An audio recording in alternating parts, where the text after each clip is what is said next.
Hi loves, it's me Vines Vlogs. Ayan for today's video, this is regarding about sa Rocket PH or yung pagbebenta natin ng digital products dito sa Rocket PH. So patapusin niyo yung video para magka-idea kayo. So ngayon naman sasagutin natin yung comment dito na paano makikita ng buyer yung template link kapag bumili sila ng digital products mo. Okay, so meron ako ditong sample kasi bumili ako dati ng digital products. So dahil nagka-problema si seller ng template link, ang ginawa ko is minessage ko siya, ayan. So, or hindi kaya guys, mag-i-email, actually mag-i-email naman si mag-i-email naman si Rocket PH, yung link, yung template link i-email, so i-click nyo na lang yon and makukuha nyo yung digital products. Ayan, eto siya guys, sinend niya yung link sa akin. So pag i-click ko yan, pupunta tayo dito sa aking, tignan natin. Select an account, select ko lang yung email ko, and mabubuksan natin yung PDF. Pero di ba guys, ito lang yung makikita ninyo. So, asan dito yung digital products?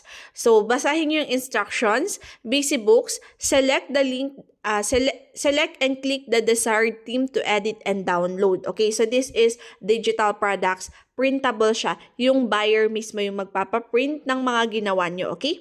Ayan, so for example, i-click natin tong mga books na to. So, click natin tong construction busy book. So, i-click nyo lang yung picture na yan and madadirect kayo sa Canva kasi sa Canva ine-edit itong mga digital products na to. So, dito nyo siya makukuha, okay? A template created by May Kyla Recto was shared with you. Start designing now. So, i-click natin dito yung use template for new design. So, i-click nyo lang yan. And then, makukuha nyo na yung digital product na in-avail nyo mismo sa seller.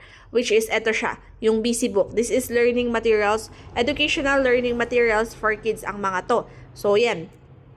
Ito, makikita nyo yung nilalaman nung binili nyo na digital products. So, syempre, dahil nakuha nyo na, or nabili nyo to, pwede nyo siyang i-download. Okay, na naka-PDF, download nyo siya na naka-PDF para pwede nyo ipaprint ito and then, syempre, sasagutan ng mga kids nyo, okay? Or kung hindi man educational materials yung binili nyo, any na digital products na binili nyo, okay? So, ganito siya. So, syempre, download, ito yung arrow sa taas, click the arrow, and then, i-click yung download, or pwedeng i-print if meron na kayo talagang printer. So, kukonect nyo lang naman yung phone nyo. So, syempre, kailangan naka-PDF print. Ayan. So, download nyo lang siya. Ganon lang siya, guys. Okay? So, mag-i-email. Hindi ko kasi, ito yung ma-i-email sa inyo. Sorry, guys, hindi ko mapakita sa inyo yung email ko. Pero ito siya, guys. Pag merong ayan, tignan nyo dito, Rockets PH support. Pero, syempre, may magme-message sa inyo. Sa akin kasi, hindi ko na mahanap yung email. I think 3 months lang kasi yung pwedeng. So, sorry, nag-cut yung ating screen record. So, ganun lang siya, guys. I-email naman sa inyo ni Rocket PH or ni seller yung inyong mga nabili na digital products. Or pwede nyong i-message actually yung seller. Click nyo lang naman yung name niya. Like, for example, dito kayo kay Jeka Anaya. Try natin.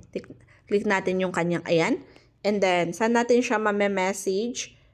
Ayan, send message. Ito, dito sa taas. Yan, let's work together. Send message. Ganun nyo lang siya. And then, wait lang. Click natin. And yan, pwede nyo siyang i-message. And then, attach file, send message, just in case bumili kayo ng kanyang digital products. Okay? So, ganun lang siya, guys. And, kung meron kayong mga questions, ayan, message me lang or mag-comment kayo dito sa comment section natin. Sasagutin ko yan or pwede natin gawan ng tutorials. Okay? Thank you for watching!